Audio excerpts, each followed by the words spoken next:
Hi, everybody. Thanks for tuning in to the Coaching Call podcast. On this podcast, we'll cover various types of coaching by trainers in sports, martial arts, fitness, and business. We'll discuss each coach's methods to getting the most out of their respective athletes or clients and how they attempt to change the platform in which they coach. Join us on a fun adventure as we discuss unique coaching styles. Coaching is a universal part of how we get others to get something done. Join your host, Rafael, and his guests on this unique journey in coaching. Hi, I'm Sifu Rafael, and this is the Coaching Call podcast. If you enjoy this episode, please subscribe and leave a review. This episode was made possible by listeners like you. Megan, good morning. I'm super excited to have you on the show. How are you? I'm good. How are you? Thanks for having me on your show. Absolutely. I'm exceptional, getting better every day. But thank you so much for being here, for sure.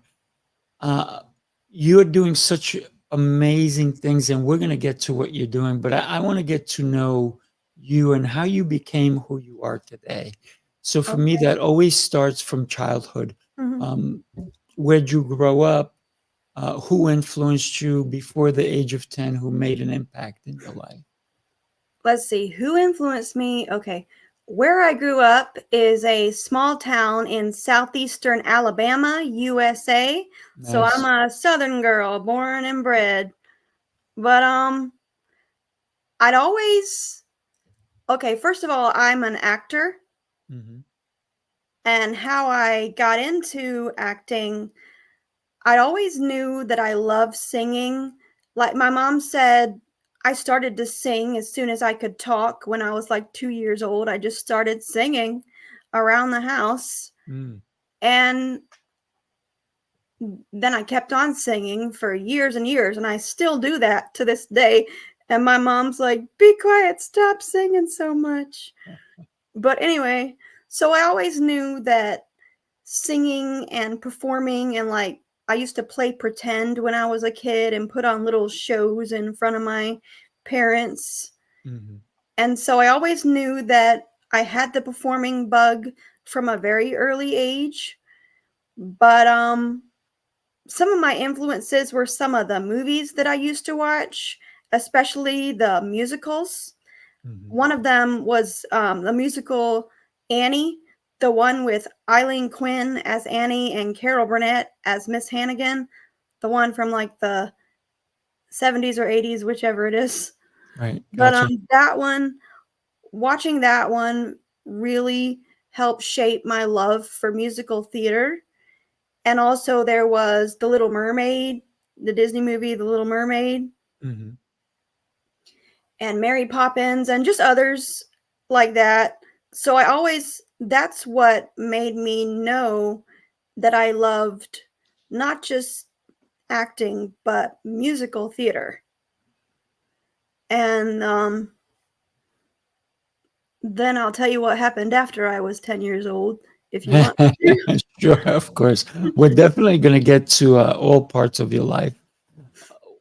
Besides singing and thinking of acting in movies and so forth, was there an actual person that truly inspired you to even go deeper into what you do now? Even at that young age? Well, there was a group of people. I saw, like when I was in the 4th grade, they had the high school theater group come around to all the other schools in the city and perform a little snippet of the play that they were doing that year. And I remember in the 4th grade, they were doing Guys and Dolls. And they came to my little elementary school and performed they just did a few songs. And I loved it. And I said, Mama, I'm going to be in the Guys and Dolls when I grow up, when I get to high school. And I thought that was the name of the theater group, but it was the name of the play that they were doing, the play Guys and Dolls. Right. But so I said, I want to be a part of that when I get to high school. And so that's what really let me know that I could do this as a real activity, like something you could actually do, for an Right. audience. Right. Because you saw the people who were right there in front of you. Yeah. And you said they were high schoolers? Yeah, they were just high school students from the Mm, high school that I ended up going to later on. very cool. Very cool. Good morning, Mandy. Thank you for joining us. I always love it when you're here. And Chloe, I appreciate that as well. Uh, when we consider the impact that a, a person, a performance can have on us, that's so cool, so Mm, invigorating, right, for our lives. That to say, if they can do it, I I can can do do it. it. That's right. Mhm, So you said, after 10 years old, there was other people who influenced you, other things that happened. mhm. Tell us about that. Well, when I was skip ahead a little bit. Sure. When I was in okay, one person that influenced me was my band director. I'm not going to say his name, but the Sure. band director in the 6th grade. Um, he was one of the big influences in my life. And then okay, well, he he was one of the big influences, but when I got to the 10th grade, okay, first of all, in the 9th grade, I tried out for the high school play that year, and I didn't make it. I Mm, didn't get a part in the play at all, and so I was really disappointed. So mm, then the next year, I said, "Okay, I'm gonna do it this year," and then that was in the 10th grade, and I finally got a part in the chorus in Hello, Dolly, mm, and I really enjoyed doing that play. It was the first play that I was ever in that wasn't like a elementary school play. And so I did theater 10th, 11th, and 12th grade. And in the 12th grade, I finally got my first speaking part, my first mhm. main role. I played Aunt Sue in No No Nanette. I'm always playing aunts for some reason. Now I'm Aunt Nae Nae. Uh-huh. But We'll get to that. We'll so get to that that takes you up part in to a little 12th bit. grade. Right, right. Oh, one of my influences was my band director in high school. Mhm. He, I'm not going to say his whole name. I'm just going to call him Mr. B. He knows who he is. Right. He he just instilled in us band students. I was in the marching band color guard for 4 years, by the way. But Nice. he just instilled in us that we were really a part of something that meant something that was bigger than us, and that we had a responsibility to show that we were, you know, that we were that we were respectable people. Mhm. And we he told us, you've this is important. And he always used to say, I forgot what he used to say, but he was just a really good teacher. One of my favorite teachers, possibly the favorite teacher that I've ever had, ever, Mm, all the way up to college. very cool. Sorry, go And ahead. you said that he used to say, and you can't recall exactly what he said, but he impacted He you. used to say, "You're a part of the band. You are the band." Mm, he made you Like, feel important. collectively and individually, Right. we're a part of And, something that's important. yeah, it's incredible when we have people in our lives that make us feel not only that we belong, but we actually fit. Mhm, Right? And that we matter.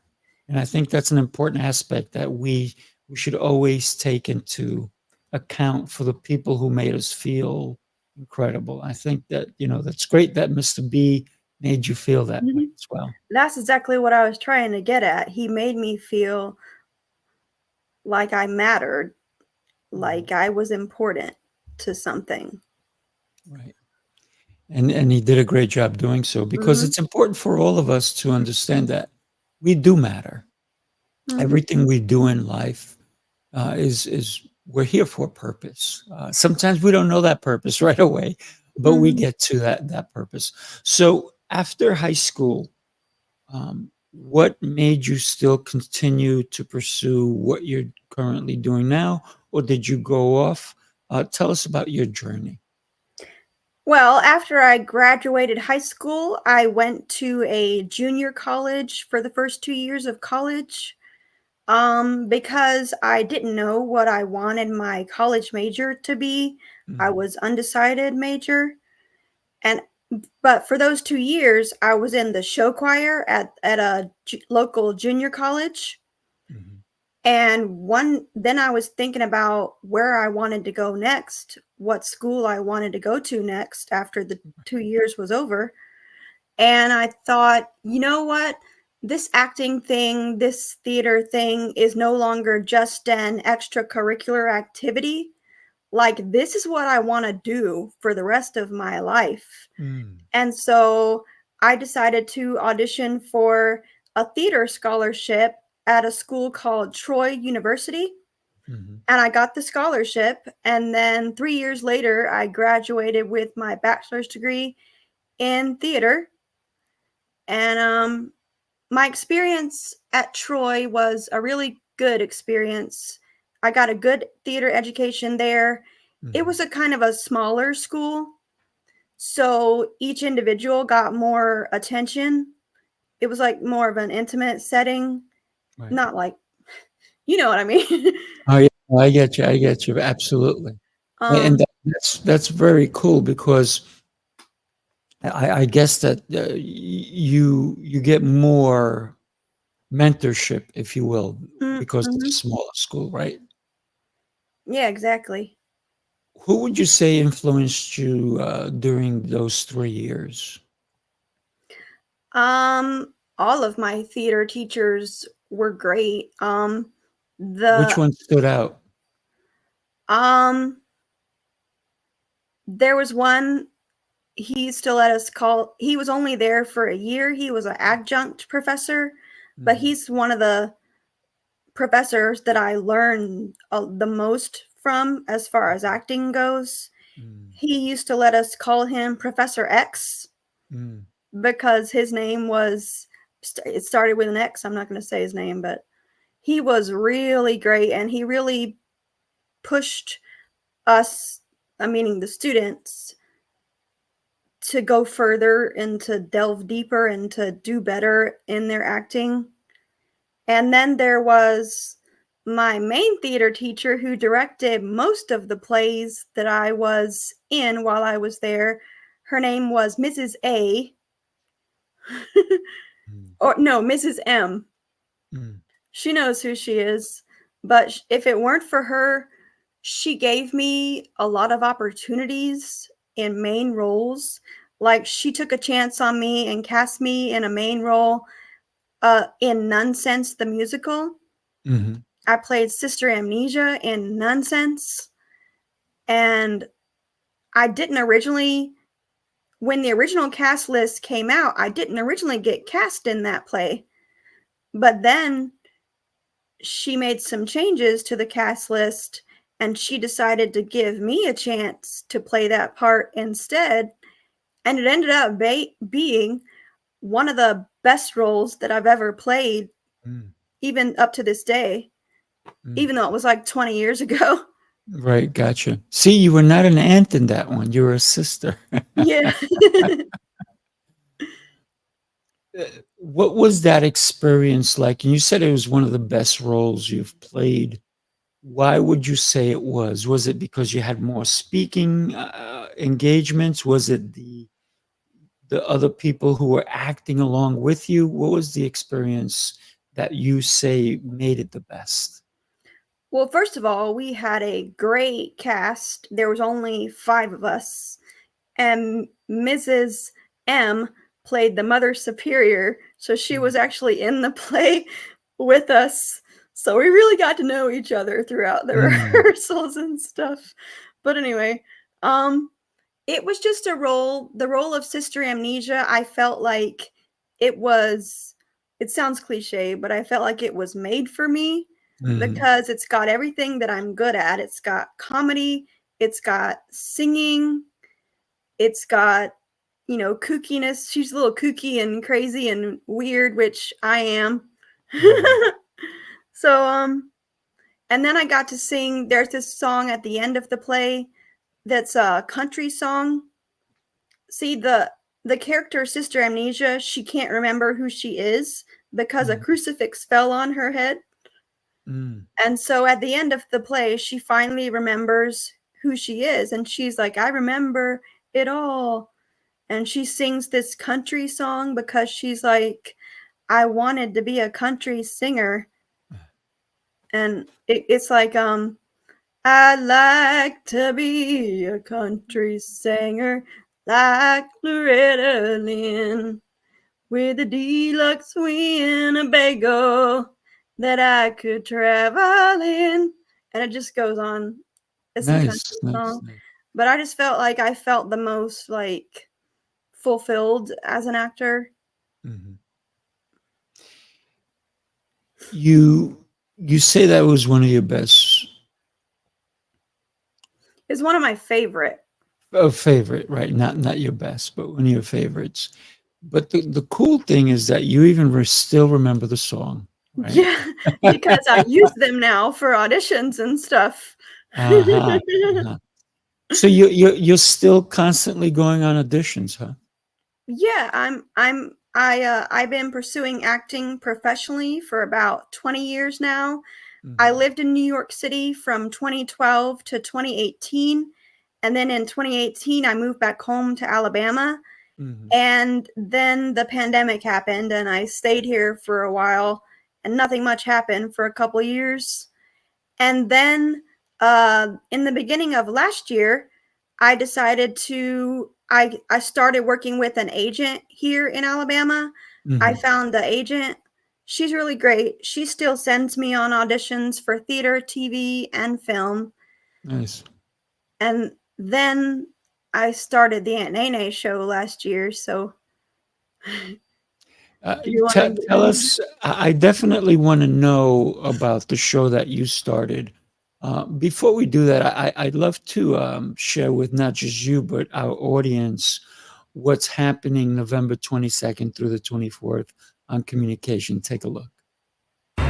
In a world where words shape destinies and connections forge futures, this November 22nd to the 24th, Speaking Prowess brings you the ultimate hands-on workshop.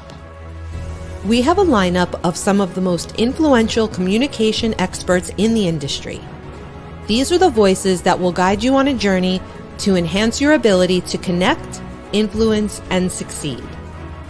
Sifu Rafael, master instructor and founder of Speaking Prowess, blends communication and leadership to help you reach your full potential. Richard Walsh brings his strategic and tactical expertise to deliver rapid, lasting results for your business. Dr. Oliver T. Reed, the international multi-best-selling author and motivational speaker, known as the Writing Coach, will help you craft your messages with precision. Jose Escobar, a nationally recognized speaker and leader, will guide you in mastering personal development and leadership skills. This is more than just an event. It's a game-changing, skill-building experience. Walk away with communication prowess that transforms your personal and professional life. Speaking Prowess, where communication becomes your superpower. Reserve your seat now. Absolutely. When we consider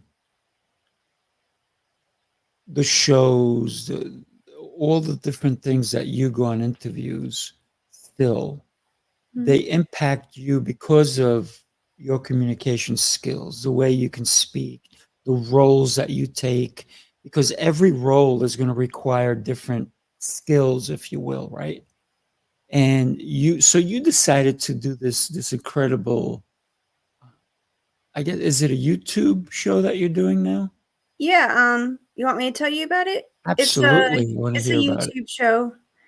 Okay, so last year I started my own YouTube show for kids called the Aunt Nae Nae Show. It's a variety show for kids around 8 years old and younger. It's got songs, stories, jokes, educational content, and more. And you can find it on my YouTube channel, which he already put on the bottom of the screen. I'll throw But it up again. I'll throw it's it my up again. name, Megan Claire Murphy 2. That's Megan Claire Murphy and the number 2. But I'm working with 2 different producers now, and they are helping me make the show bigger and better than it already is/was in the past. Nice. We're bringing on special guest stars onto my show that I'm going to interview, just like you're interviewing me right now. But everything on my show is pre-recorded. But we had one person who was a financial advisor. Now, hear me out. You're thinking financial advisor on a kids show? But the episode was called Aunt Nae Nae Learns About Money Management.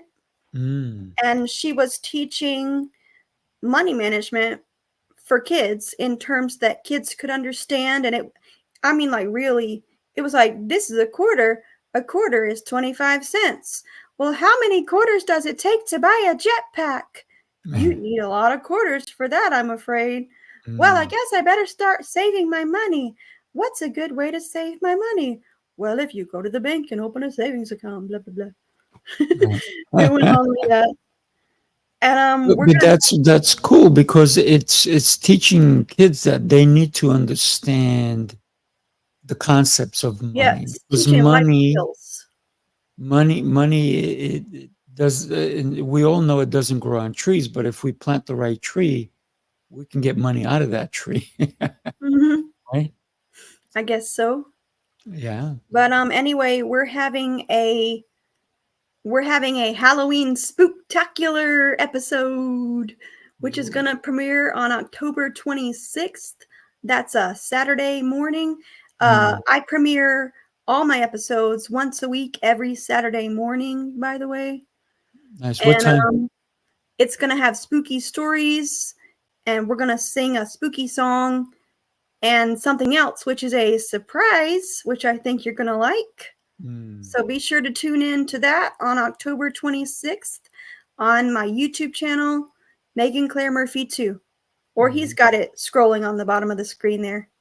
I do. I'm actually going to make it not scroll, but I'm going to do both. I'm going to also put it this way so everybody can see it in 2 ways. So let me ask you, what time is your show on? And is it Eastern, Western? What time is that? Just kidding with the Western. It varies, like usually anywhere between 9 a.m. and 11 a.m. Central Time, because that's the time zone that I'm in, Central Time in the U.S. It just depends on whenever my editor gets done finished editing the episode before I can post it that morning. But it's usually at least by 11 a.m. Central Time. Gotcha. But if it's going to be later, I'll make an announcement on Facebook and say it's going to be late. I had to do that last week because we had some unexpected wait time on YouTube for it to upload. But yeah.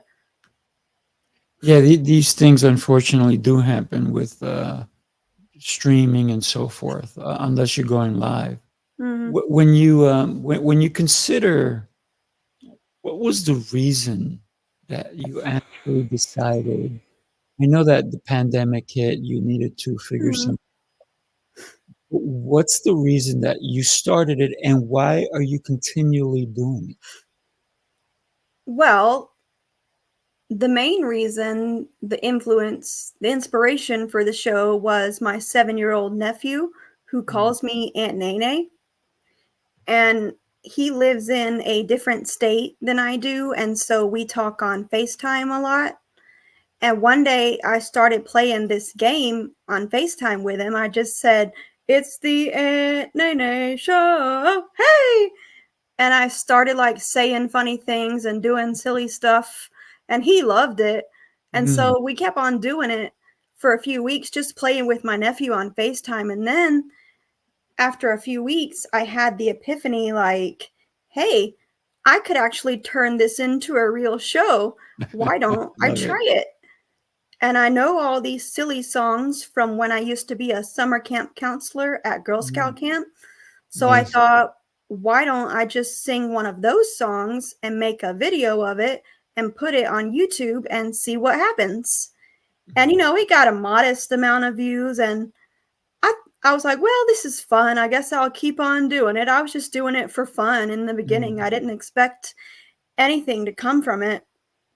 And I made 20 videos, and then my 20th video got 54,000 views on YouTube wow. all of a sudden. And that's when I thought, okay, maybe this could actually be something.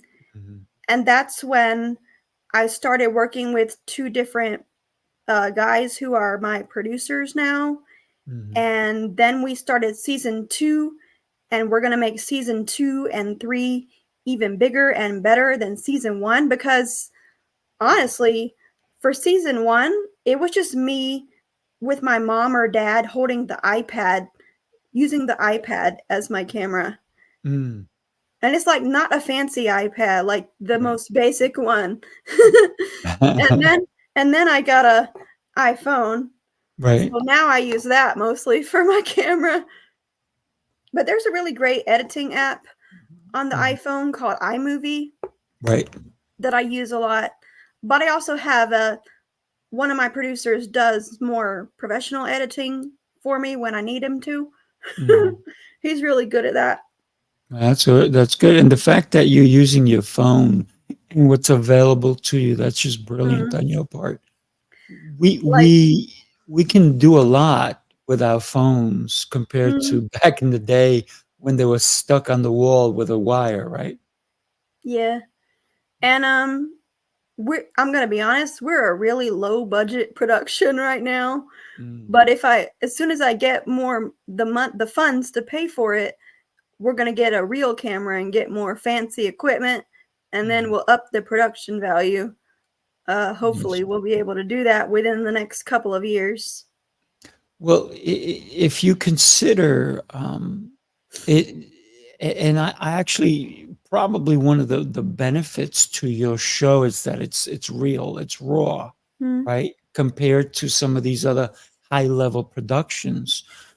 And It's very interesting that there's now even some Hollywood things that they're going, wait a minute, people want more authentic, they're more raw, they don't want all the digital effects, they want the mhm, real deal. And so a lot of shows have started even doing stuff of like that low budget, which actually brings it more to realistic. mhm. Yeah, I like the fact that it looks like more amateur and homemade. Mhm. It has that kind of vibe to it. I Right. actually like that. Yeah. And that's how you attract more people, I Yeah. believe. It's pretty cool. So what kind of parts are you, looking for? Just in case you never know, we may have a producer on here who goes, "We Mm, need Megan on our show. We need Megan on our next movie, our next TV yeah. show," because you never know where you'll be spotted and somebody goes, "That's exactly the person we're looking for." Mm, And it well, it may be it may come from your character, Aunt Nae Nae, or it may just come from you speaking on my show or any other show, and the way you express yourself, and somebody goes, "Exactly the person we're looking for," right? well, first of all, Saturday Night Live would be my dream job. Just throwing it Mm, out there. gotcha. I I I seem to be pretty good at sketch comedy Mm, because I did sketch comedy in New York City with a theater company called the Actors Project. We okay. performed at an off-Broadway theater every few months for several years. I did Mm, that.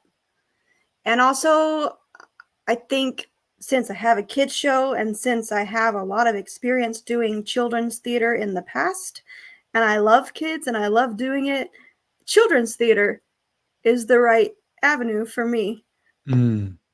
I think. Gotcha. Right, And I'm right. also a singer, so I love classic musical theater. Like, I played Maria in The Sound of Music before. Mm. Very cool. Very cool. Yeah. When it comes to performing, you have to practice lines. You have to Mhm. rehearse them. You have to kind of embed them into you. How do you go about doing that to get into character? Well, memorizing lines was a lot easier when I was 20 years old. I'm Mm. 39 now.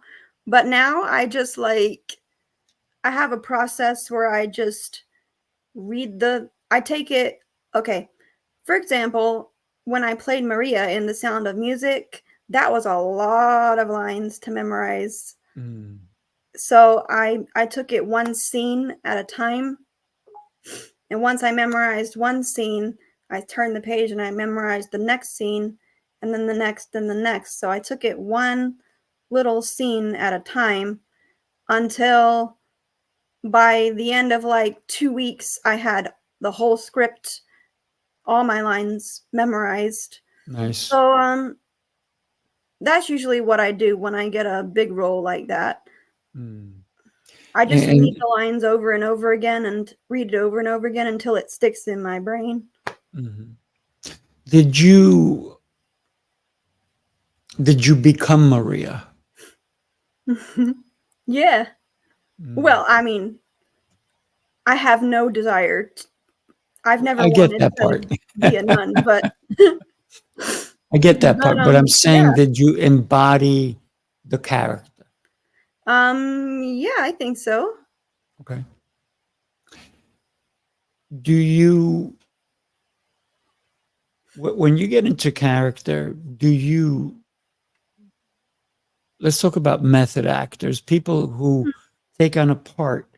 They'll do the part even when they are off screen. They'll go to dinner, they'll go do this, they'll do all Mm, different kinds of things, yet they're still in that character. How do you negotiate that? well, I've never been a big fan of the method acting Okay. process. So like as soon as I finish saying my line, boom, I'm Megan again. I'm Mm. but uh I guess I just use my imagination Mhm. when I'm playing a role, and I just imagine, okay, if I was this person and like if Maria was Megan, what would I do in Mm. that situation?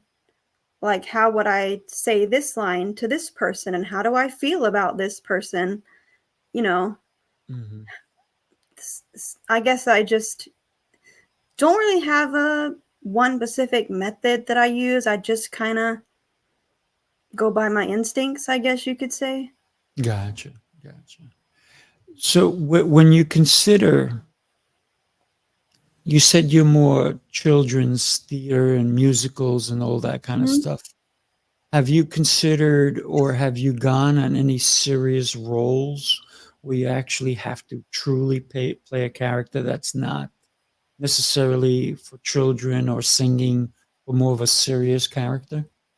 Yeah, one example is I played a 26-year-old savant Mhm. in a play, an autistic savant, Right. and I had to do a lot of research on that part because I am not autistic. Right.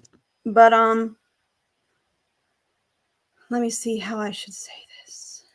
Uh it was one of my more dramatic. I like to play interesting dramatic roles as well as comedic roles. Mhm. Like I always say I want to have a career like Robin Williams had, where he Mm. was most known for his comedy, but he also played some really great dramatic roles too, like in Good Will Hunting, for example. Mhm. Right. And there's others, but and so when he passed away, like several years ago, I was really sad. So was I. So was I. He was an incredible, incredible human being. It's very interesting when we can consider somebody who was as brilliant as he was, and yet he had all this turmoil going on inside. So let's also, if you do, you know the show, The Good Doctor, the TV show. Yeah, I've watched that show. I like that show. How incredible is he that he's not autistic, but he Yeah. plays it so incredibly well. Mm-hmm. And he also, I think he was in Norman Bates, right? He was Norman Bates Mm-hmm. in that show as well, and he played that really well. Same as Just such, Freddie Highmore. yeah, such an incredible actor. But it's interesting even when you look at different actors who are British and they come and you don't and they get rid of their accent entirely Mm-hmm. and they speak like they were born in America. And yet when you see them at an interview or something, all of a sudden you're like, wait a minute, I thought they were American, right? It's pretty interesting to see that as well. It's funny you mention that because I was just watching the movie Gone with the Wind yesterday, and Vivian Leigh was a British actress Mm, who played a Southern American role, and she mm, had to learn the Southern accent, and she played it really well. mhm. So, I mean, there's other controversial issues with that movie, obviously, but she did a great job. She sure did. She sure did. Of all the movies you've seen, which is the one that sticks for you? It's a movie, it's my number one favorite movie of all time. It's a movie I used to watch as a child from a very young age over and over again for years. It's the 1988 Ron Howard and George Lucas film starring Warwick Davis, Willow. Mm, great movie. Great movie. Great It's movie. my number one favorite movie of all time. I even have a T-shirt with Warwick Davis on it, and it says Willow. Yeah. Why would you say it's your favorite? Um, it's just it's one of the first movies that I ever watched. I watched it when I was like 3 years old, believe it or not. But it's just I was just in love with the action and the adventure and the characters and the magic, and then there was the magic baby, which is Alora Dannon. Mhm. I used to call her the magic baby. Look, mama, the Yeah. magic baby. And the adventure and the it's what started my love for fantasy as a genre. Mm. That's why I have The Lord of the Rings back Right? there. It's my favorite book now, Mhm. and it just it helped shape who I was to become and who I am now in a big way. So you say comedy would be what you would like to get involved with. Have Yeah. you, what was a couple of comedic roles that you've had? Mhm. Well, I played a let me think. Uh, well, there's Sister Amnesia in Nonsense, and then I Mhm. played a lot of sketch comedy roles that I can't remember exactly what they were now, but I was in a sketch comedy troupe in New York Mm, City for several years, and we performed in an off-Broadway theater every few months for like 3 or 4 years. I did mm, that. Um, one time I played a crazy pregnant lady who had the baby on stage, and then everybody went crazy, and it was hilarious. mm. But everything was covered up. It was not like Gotcha, it gotcha. was all behind like a Why did the crowd go crazy? like I said the other characters in the scene went crazy. Oh, they It did. was okay. Oh, here's a part I played. I It's actually a video on my YouTube channel. It's my acting reel. It's one of the first videos that I ever posted. It's a monologue called Crying in Cars, where I play an adult woman who's been trying to get her driver's license for 6 years, and she's afraid of cars.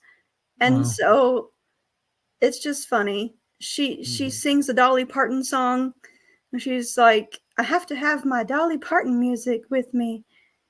And she's taken her driver's test in the scene. And it's on my YouTube channel. It's one of the first videos that I ever posted. It's called Crying in Cars. Gotcha. So when you